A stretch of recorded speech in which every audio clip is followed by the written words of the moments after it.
The National Desk, America's News, now.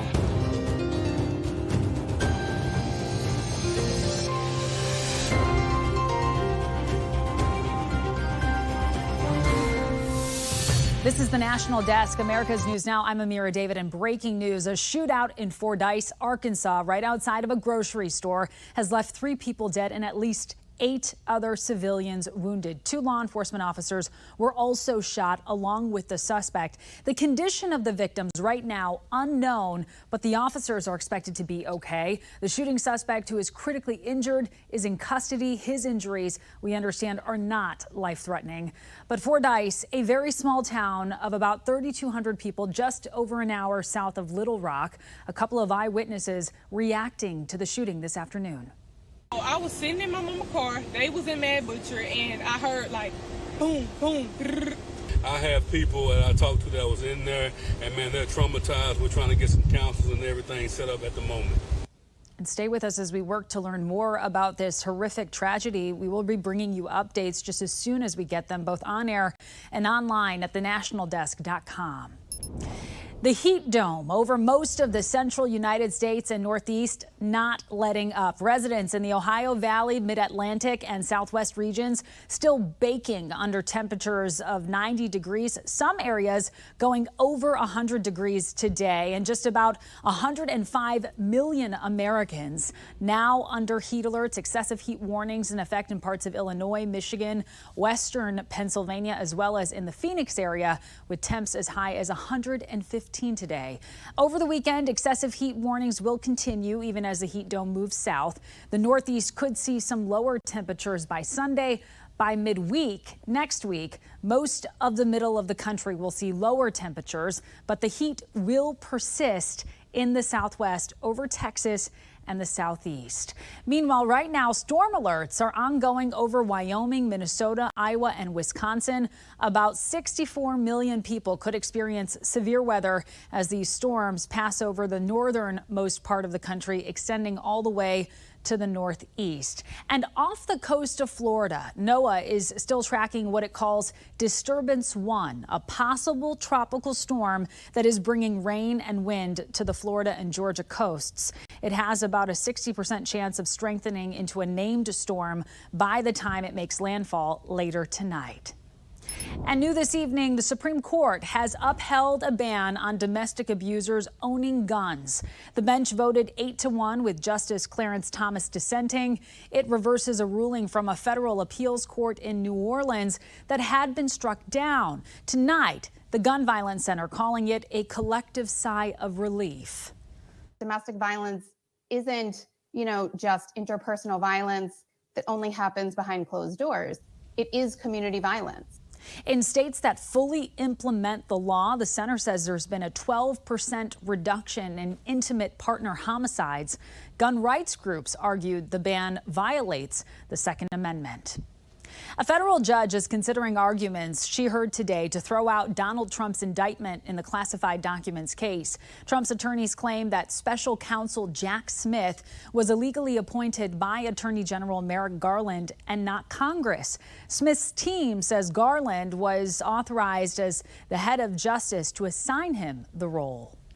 Steve Bannon is asking the Supreme Court to delay his prison sentence. This while he fights his conviction for defying a subpoena in the House investigation into the January 6th Capitol Hill riot. His request comes after an appeals court rejected his appeal. He's expected to report to prison by July 1st to serve his 4-month sentence. Bannon, a longtime ally of Donald Trump, was convicted 2 years ago. He says the case against him is politically motivated. New concerns tonight over vetting at the southern border. As the National Desk's Matt Gelka tells us, multiple high-profile crimes and arrests of migrants have put the screening process for border crossings under scrutiny. Victor Hernandez appeared in court Friday. He's accused of murdering Maryland mom Rachel Morin. He had been caught at the border and kicked out of the country 3 times in 2023, before then becoming a gotaway when he re-entered the country illegally, unchecked by authorities. Harford County, Maryland sheriff has been railing against what he calls a broken border system. There are people being allowed to, unchallenged, to come into this country because we haven't secured the border, who are allowed to come into the country not to make a better life for themselves or for their family, but they're coming here to do evil deeds. In New York, Christian Giovanni Ingalandi, accused of raping a 13-year-old girl, was spotted and caught by neighbors. He had reportedly been in the country awaiting a court date and was later ordered to be deported, but never was. 2 Venezuelan migrants charged this week with the murder of a Texas 12-year-old. Reportedly, both crossed into the country within the last 3 months and were awaiting immigration court dates. The various arrests have raised concern over the screening process at the southern border. Here's the reality. Here's the truth, is that we do not, I'll say it again, we do not have the ability to effectively and properly vet everyone that enters our country. While Republicans blame the president for the border problems, he pretended to again have an immigration solution a couple of weeks ago, but he's going to allow 4,000 people in a day, to cross the border illegally. And the problem is that distracts our Border Patrol agents. Biden has repeatedly called on Congress to come up with a bipartisan solution for a broken system. Let's fix the problem and stop fighting about it. I'm doing my part. We're doing our part. Congressional Republicans should do their part. And former President Donald Trump called the Texas case another Biden migrant killing and vowed to question the president about border policies at their debate next week. Amira? And Matt, no doubt this will likely be a big issue at the debate. Any idea how voters feel about it? Yeah, there will likely be plenty of people interested in the likely back and forth. Gallup polling had immigration as the top problem in the country, according to voters, for 3 straight months this year, the longest stretch for the issue in the past 24 years. Amira? All right, Matt Gelka live for us from Washington, D.C. Thank you. And we are tracking more breaking news. We are getting reports right now that multiple people were shot in Blue Island, Illinois. That's a suburb of Chicago. This happening just moments ago at a Salvation Army. According to CBS News, 2 men were seen running from the scene. We will continue working to get you the details just as soon as they come in on what is potentially another mass tragedy that we're tracking when it comes to gun violence. All right, now take a look at this. We want to show you this video. This bright light, if you can see it right above that house there, it looks like just some burst, a burst of energy there. That is an airplane. It looks like it's low to the ground, and that's because it is. The FAA now investigating a Southwest flight that on Tuesday night dropped to as low as 400 feet above the ground when it was still 9 miles away from the airport in Oklahoma City. And this is the second Southwest flight earning a federal altitude alert investigation this week, as the FAA is also looking into a flight in April that dropped to around 400 feet over the Pacific Ocean on its approach to a Hawaiian island. Another American has avoided jail time in Turks and Kos for bringing ammunition to the islands. Today, Ryan Watson was fined $2,000 instead of the usual prison sentence of at least 12 years. He was expected to pay the fine and return home. Watson says he didn't realize the hunting ammo was in his bag. Since his April arrest, 2 other Americans charged under the territory's strict gun law were also able to return to the United States.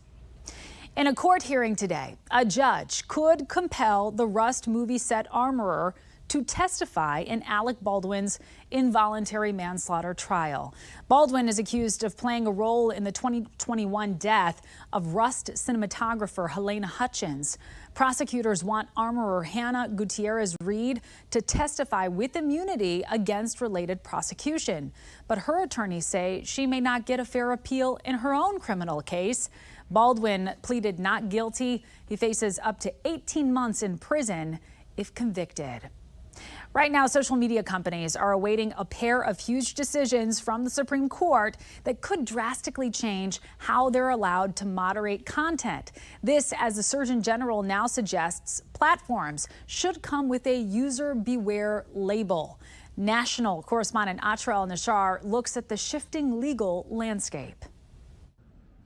Silicon Valley is waiting on word from Washington. As soon as next week, the Supreme Court could issue decisions on a pair of cases posing some critical First Amendment questions. Can states require social media companies to notify and explain to a user when and why their post was removed? Can states prohibit them from deplatforming someone or from removing content based on viewpoint? Meanwhile, in New York, Governor Kathy Hochul just signed into law requirements for social media companies to restrict so-called addictive feeds for users under 18 and to get parental consent for minors to get notifications between midnight and 6 a.m. We have a moral responsibility to protect young New Yorkers from harm. The move was motivated by the same concerns behind the Surgeon General's new call on Congress to pass a law requiring platforms to come with a warning label. We have to warn parents about what we are seeing in the data, which is that social media is associated with mental health harms for adolescents. We don't know yet how exactly the New York law will work or be enforced. It's very difficult to do age verification without ending up violating teenagers' privacy. The New York bill is very well intentioned, but it's taking aim at the wrong target, which is algorithms. Algorithms are actually making social media better and healthier for teenagers. Tech experts say these state laws would be difficult to comply with because these platforms are digital. They don't exist within state borders. And the legal challenges don't end there. Hundreds of school districts and the majority of states have filed a barrage of lawsuits against social media companies, like New Mexico, which is suing Meta for allegedly knowingly exposing children on its platforms to sexual exploitation, which the company vehemently denies. And out this week, tests by the Wall Street Journal show sexual videos were recommended to fake underage accounts. The company refutes the findings it says are not consistent with the experience of actual teen users. In Washington, I'm Atra El-Nashar for the National Desk, America's News Now. Coming up, a major car dealership software has been down for days, how it's impacting sellers and what customer data may have been breached. Then home prices are at a record high. We're going to tell you what the average cost of a home is these days and how it compares to where we were last year. And later, some homeless people are choosing jail over the streets. When we come back, what officials in Florida are doing to stop the curb to prison pipeline.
The car dealership software platform CDK Global is still down 3 days after suffering a major cyber attack. While an exact number of locations impacted isn't clear, more than 15,000 car sellers in North America use CDK. Some of their services had been coming back online on Wednesday when they suffered a second attack.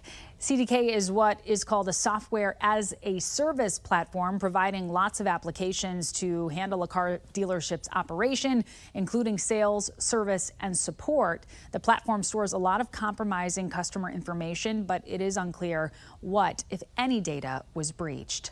Cyber attacks have been increasing as of late. According to new data from the Identity Theft Resource Center, data breaches in 2023 jumped 78% over the number of attacks in 2020. 2022, the total number of victims, which is not individuals and does represent duplicate offendees, is more than 350 million people.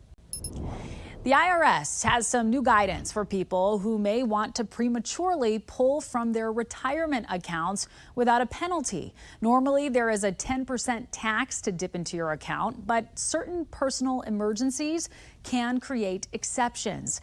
This year, the IRS expanded leniency to victims of domestic violence, who can now take out up to $10,000 without penalty once a year. To find out how to qualify for the tax exemption, just head to irs.gov for more details. And it is not just your imagination. Existing homes for sale in this country are the most expensive they've ever been. New data from the National Association of Realtors backs that up, showing the price increased in May for the 11th consecutive month. The median price of a previously owned home is now more than $419,000. That's the highest price on record, and it's up 5.8% from where we were last year. Despite reaching their lowest level in 3 months yesterday, mortgage rates remain high, and with inventory low, these prices are expected to keep ticking up. A transformation is taking shape in shopping, with more stores ditching paper shelf price tags for digital ones. The National Desk's Angela Brown looking into the trend. Shopping experience may soon look different. Paper shelf labels disappearing, digital shelf labels emerging. Whole Foods, Amazon Fresh stores already doing it. I'm going to show you the new store technology that has been a game changer for us. Now the nation's largest retailer, Walmart, is expanding their efforts. By 2026, 2,300 stores will have digitized shelf labels, a move Greg Cathy, Senior Vice President for Transformation and Innovation at Walmart U.S., believes will be a game changer. With the digital shelf label, it's just a small digital screen that will be in front of the product, and it will display the price, what the item is, and other information. Digital shelf labels will allow Walmart to update shelf prices using a mobile app.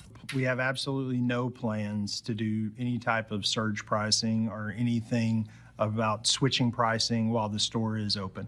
All of our pricing will be done overnight when our stores are closed. And for store workers, they no longer have to switch out paper labels. It actually frees up our associates to spend a lot more time focused on serving customers.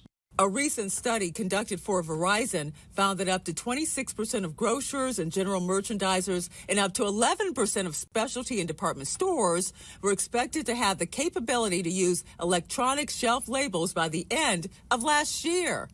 In Washington, D.C., I'm Angela Brown. Donald Trump's fundraising totals are starting to catch up to President Joe Biden's. New filings show Trump's 2024 campaign outraised Biden's by over $60 million last month. Biden's campaign and the DNC raised $85 million, while Trump's campaign and the RNC raised $141 million. Biden's team reported having $212 million total at the end of May. Trump's team said they had over $170 million. And a consumer alert tonight, 580,000 glass coffee mugs are being recalled due to breaking when filled with hot liquid. The Joy Jolt 16-ounce Declan single-wall glass coffee mugs were sold on the company's website and on Amazon between September of 2019 and May of 22. The Consumer Product Safety Commission has gotten over 100 reports of breakage, causing 56 injuries, including burns and cuts. And zeroing in on healthy living, it is well established that berries are packed with health benefits, but we're now learning more about the importance of seasonal selection. Medical reporter Liz Bonus has more. Hey there, everybody. Berries are really good for you, but this new report shows that some of what's in season right now, from your brain health to your blood pressure, can be the perfect pick. That's what drove Gary Feldkamp to berry picking this week, in spite of the heat. It's not going away, so you got to do the best you can. Here at Kentucky's McGlasson's farm, he's a first-time visitor. Owner Luke McGlasson says here you can pick year-round. Apples, peaches, blackberries, blueberries, strawberries. And according to one recent report, 3 of the best for good health are perfect for picking right now. Blueberries. They've got to be real dark blue, almost purple, to be ripe. Blackberries. Blackberries start out green, then they turn to red, then they ripen to black. You want to make sure there's no red anywhere, like fully dark color, and then they're ripe. And raspberries. Even under refrigeration, berries do not last very long, so just try to eat them or use them as quick as you can. What makes them so powerful, Preeti Bansal Surshagar told me, are what are called phytonutrients. We are talking about the benefits of colors which go beyond the vitamin C or the vitamin A or the vitamin E that you're getting from these foods. Instead, these nutrients are in the colors, flavors, and textures of fresh berries. They give your body a boost to fight back against what's inside that leads to long-term illness, such as heart disease, cancer, and Alzheimer's. These are the benefits that affect the antioxidant activity in our body. So go ahead and pick your passion. Blackberries and the black raspberries are a close second. No matter how you eat them, they're bound to benefit the body. Gary says finding a personal picking place has been part of the perfect prescription for his good health. Now that I know it's here, I'm sure I'll be back for other things. Now, you can't bank these good health properties, meaning eating a lot of them now won't give you a year of good health. It's one of the reasons it's suggested that you eat by the season for good health. With your health news, I'm Liz Bonus reporting. All right, Liz, thank you. Coming up, an Ohio man lost his keys at an amusement park and went back to go look for them. And now he's fighting for his life. We'll be right back.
We have reporters all across the country in your neighborhoods covering the issues that matter most to you. We're taking the pulse of America. An Ohio man is fighting for his life after getting hit by a roller coaster in a restricted area of Kings Island amusement park. An employee said the man went up to the greeter at the ride looking for his keys. They had lost their keys and that they needed to retrieve them because they needed to leave. And the person up front told them, well, we can't really do that right now. You have to wait until the park closes, and then we can get them to you at Lost and Found. The man then disappeared, and a few minutes later, riders returned to the station screaming that they'd hit something.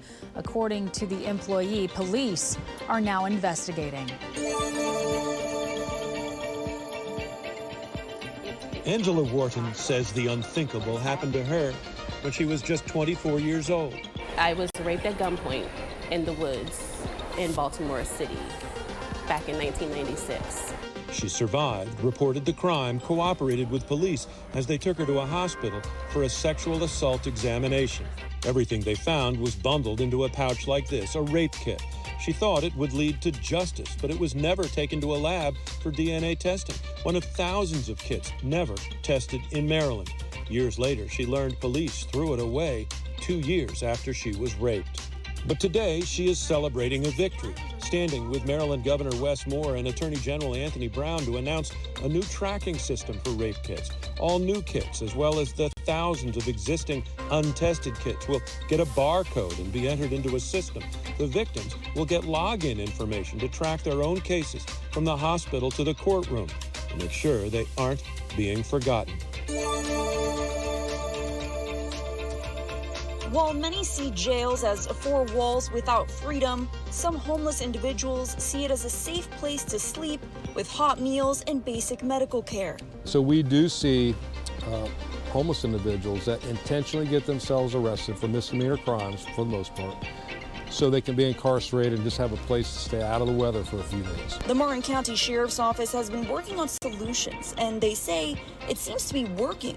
Instead of just wandering the streets of Martin County looking for money, trying to survive in the heat and the bugs, we are actually offering them transportation to leave Martin County to go back home, which is a lot cheaper for the taxpayer. Coming up, the city of Boston celebrating their NBA win in a huge way. The tradition they employed today, years in the making.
Believe in Boston. The prideful words flying high on flags earlier today during the city's parade celebration for their NBA basketball championship. Celtics players rode the city's iconic duck boats in a rolling rally, a long-running tradition for championship teams in Boston. This marks the Celtics' 18th NBA championship. And looking ahead to tonight, another team looks to take home a championship when the Florida Panthers face off against Edmonton Oilers in Game 6 of the hockey finals. Florida did have a chance to sweep the Oilers after taking a comfortable 3-0 series lead, but lost some steam. And tonight they head back to Canada with Edmonton, hoping to push the series to a Game 7. All eyes will be watching to see which team steals the winning thunder. The puck drops at 8 p.m. Eastern. And that does it for this edition of the National Desk. We do invite you to join us again this evening for more coverage as we continue to track 2 shootings in Arkansas and in Illinois. Stay with us both here on air and online at thenationaldesk.com. I'm Amira David. Thank you so much for watching.